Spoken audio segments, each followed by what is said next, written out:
Go ahead. I'm going to talk about drugs in the NHL.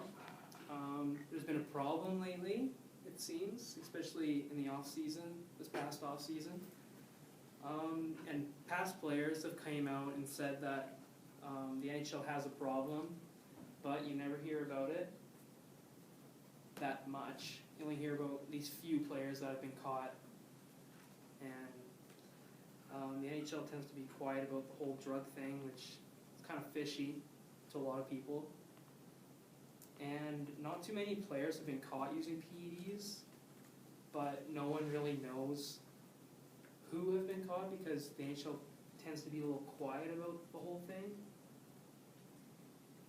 And recreational drugs in the NHL, this is their personal lives, but it's all they also have to be role models to kids because part of their job and what they do is to be role models and have those kids to look up to them and not be those party guys, because then the parents of those kids will be like, oh, I don't want my kid playing hockey and becoming an NHL player. And I actually know a guy who just signed in the NHL, and I know he does recreational drugs, but I don't know if he's ever been caught or anything, but see, that's just my personal connection with that, because I actually know he does like marijuana, it's kind of the lower of all the drugs. And now my news story, this is my actual news story. TSN recently broke out a story about cocaine in the NHL, and cocaine seems to be becoming a bigger problem, and more so than other drugs, even steroid use. 3 recent players that have been caught that the NHL has came out and said that they've been arrested. Jared Stoll of the LA Kings, now with the New York Rangers, was arrested with cocaine possession in Vegas.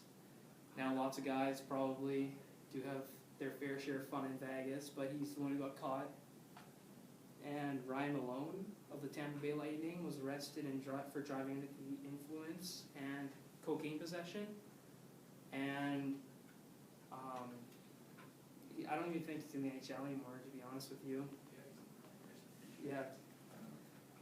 And Mike Richards, he was caught, this wasn't with cocaine, but he was caught with oxycodone at the border last year. And the funny, not really the funny thing, but the weird thing about it, he had a terrible contract that the LA Kings wanted to just get rid of.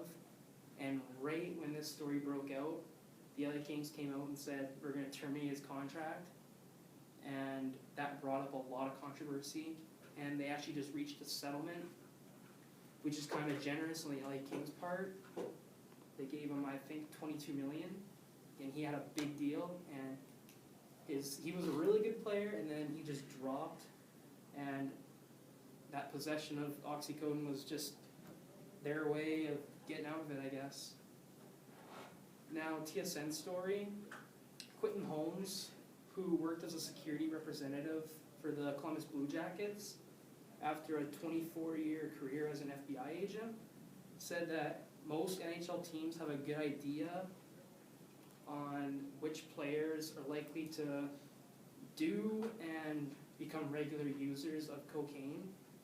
It's kind of weird that teams actually look at they should be looking at their players this way, because they're paying them so much money to do this, and sometimes these guys kind of ruin their opportunity just doing drugs. And the number of cocaine positives are more than they were in previous years, and they're going up, said NHL Deputy Commissioner Bill Daly. And Bill Daly also said that he can't say how many guys tested positive over the past few years with cocaine, which is kind of fishy. And I think the last number that was out was about 20, maybe even higher, or lower, he said.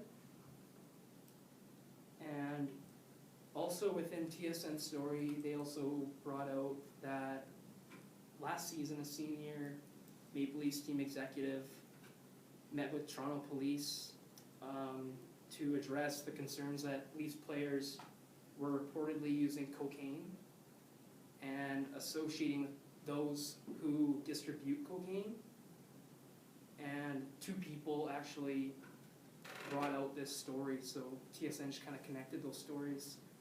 And it's kind of weird because I think it was 2 days before that, Victor Louvre of the Toronto Maple Leafs said that there's a lot of cocaine in the NHL, and he also said that the NHL isn't doing enough to handle all of this, which is really weird because, like I said, that the NHL tends to be really quiet about this whole drug thing, and these players seem to be abusing it. And actually I went and I looked at some of the players, because I'm a Leaf fan, I looked at some of the players, and I'm going down the list and I'm thinking, who would do cocaine on this team? And I can only think of like 2 players that really would, but who really knows that they would actually do it. And the NHL has a pretty good program that TSN also said this in their story, that they have a good program for those players so they can get healthy.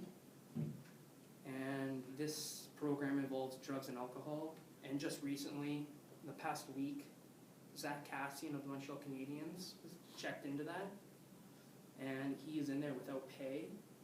And it was mandatory for him to do that because he got caught drinking and driving. And even though he wasn't the one drinking and driving, he was in the vehicle with 2 other people who were driving his truck.